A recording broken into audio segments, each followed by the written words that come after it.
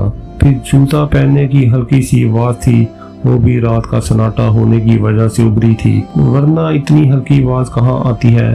پہلے تو میں نے خیال کیا کہ دلشاد باتھ روم کے لیے اٹھا ہوگا، لیکن دروازہ کھلنے کی آواز پر میں نے آنکھیں کھول دی۔ پچھلے ایک ہفتے سے میں کچھ اسی طرح سو رہا تھا۔ اب ہم چھت پر نہیں سوتے تھے، سین میں سوتے تھے، لیکن گھر والوں سے کافی فاصلے پر بیرونی گیٹ کے پاس۔ تھوڑی دیر بعد میں اپنی چارپائی سے اٹھ کر باتھ روم کی طرف گیا، جو کہ میری امید کے مطابق خالی تھا، اور پھر میں بیرونی گیٹ کی طرف بڑھا جو کھلا ہوا تھا۔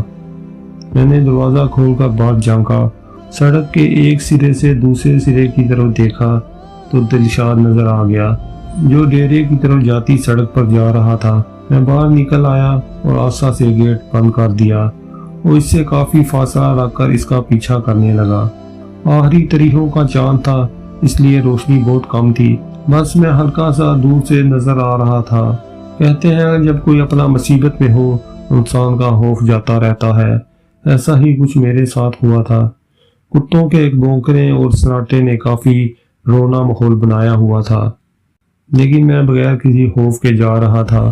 میں تھوڑا سا اور آگے گیا کہ فضا میں نے وہی خوشبو محسوس کی جو اس سے پہلے بھی میں نے 2 دفعہ محسوس کر چکا تھا۔ خوشبو اب کافی تیز محسوس ہو رہی تھی، اس بات کا یقین ہو گیا تھا کہ وہ نیند میں نہیں ہے۔ اس خوشبو میں ضرور کوئی راز چھپا ہوا ہے، مجھے اس کا اندازہ لگانے میں اب دیر نہیں لگی۔ میں نے تھوڑا سا تیز چلتے ہوئے دلشاد اور اپنے درمیان فاصلہ کم کیا تو مجھے کافی حیرت ہوئی کہ دلشاد کا دایاں ہاتھ ایک طرف کو جھول رہا تھا۔ ایسا معلوم ہوتا تھا جیسے اس کا ہاتھ کسی نے پکڑا ہوا ہو۔ اس کے ساتھ ہی مجھے باغ والا منظر یاد آ گیا اور مجھے یقین ہو گیا کہ جو اس دن باغ میں دیکھا تھا وہ سچ تھا۔ دلشاد کا رخ اب نہر کی طرف تھا، میں بھی مناسب فاصلے سے پیچھے پیچھے تھا۔ میں کبھی کسی درخت کے پیچھے ہو جاتا تو کبھی کسی قریب کے کھیت میں بیٹھ جاتا۔ دلشاد نہر کے کنارے بیٹھ گیا تھا اور پاؤں نہر کے اندر لٹکا لیے تھے۔ میں ایک درخت کے پیچھے بیٹھ گیا تھا۔ میں نے جو دیکھا وہ میرا وہم نہیں تھا۔ دلشاد کی طرف دیکھنے لگا۔